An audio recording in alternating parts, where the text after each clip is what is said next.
Hi everyone, I'm Bruce Schwartz. I'm going to mix it up for you guys today.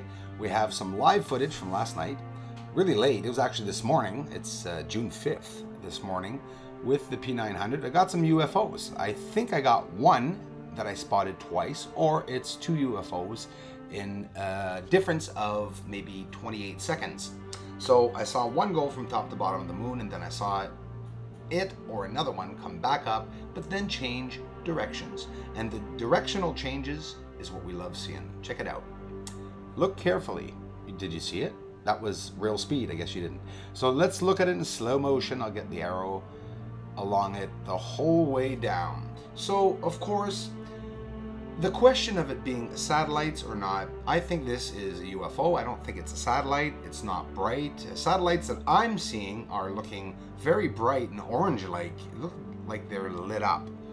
Not these.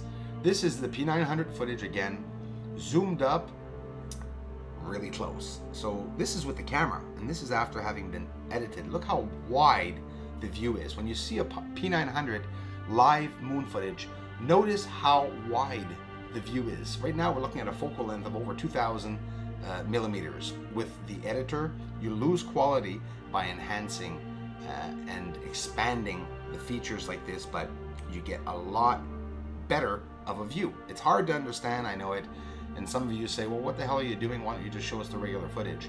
Well, regular footage is boring, and you can't really see it, and sped up, well, of course, at regular speed, we can't see them going by. So there we see them going by, and here again with the P900, I want you to notice something.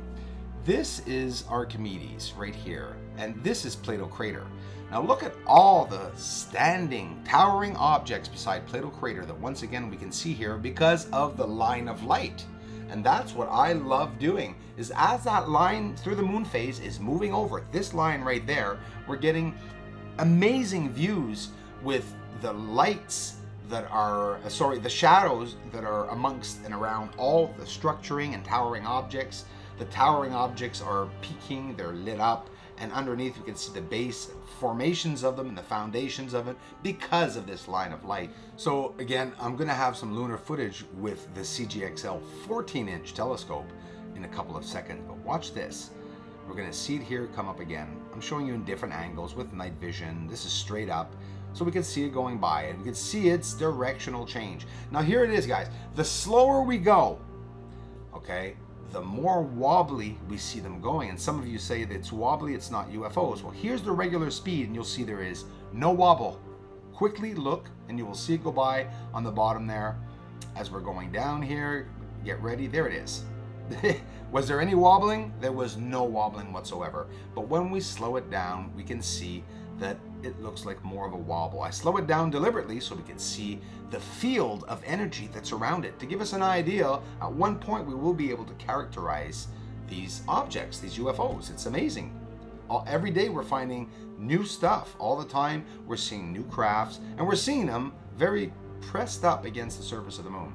This is now, the rest of the video will be with the 14-inch telescope. Some nice recent footage just a couple of days ago that I haven't posted yet, that I've been wanting to show you guys. So thanks for the support. Thanks for stopping by. We're almost at 23,000 people here, guys. I'm so happy for your interest and for you all taking the time to, you know, share my work, to connect with me and to ask me all these questions, to give me your feedback and suggestions. We're all in this together, guys. Whether we agree with our cultures or not at times, we should be able to put down our differences long enough for us to all find the same thing. What all cultures want, right? We want to find the truth, because our cultures and our religions and beliefs are all based on what is out there in space. I'm sorry to say, but it's true.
So here's taken with the P900, just some last quick shots of the moon and its size.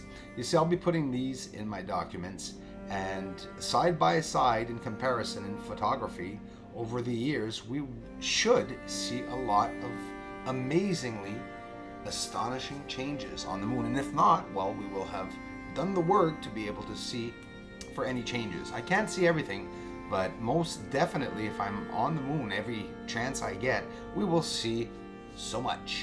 Thanks for the support, everyone. We're going to see with the P900 and the line of light in the small top right corner, and the back large frame is the CGXL 1400-inch telescope footage of Archimedes. Here are the arrows on each of the same areas, and look at the difference of the towering objects on where the line of light is going by Mare Serenitatis, and on the 14-inch footage it's opened up. So the more it gets full, the less we see the structures. And some people think on a full moon we will see more, and it's quite the contrary.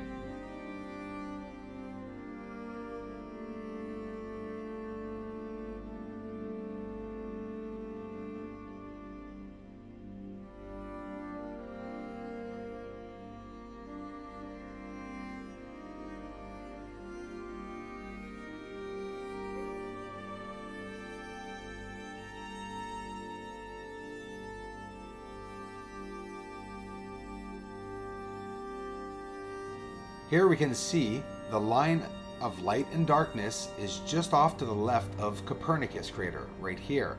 And we can see the difference again on this side, following the line of light, seeing more structures and detail appear.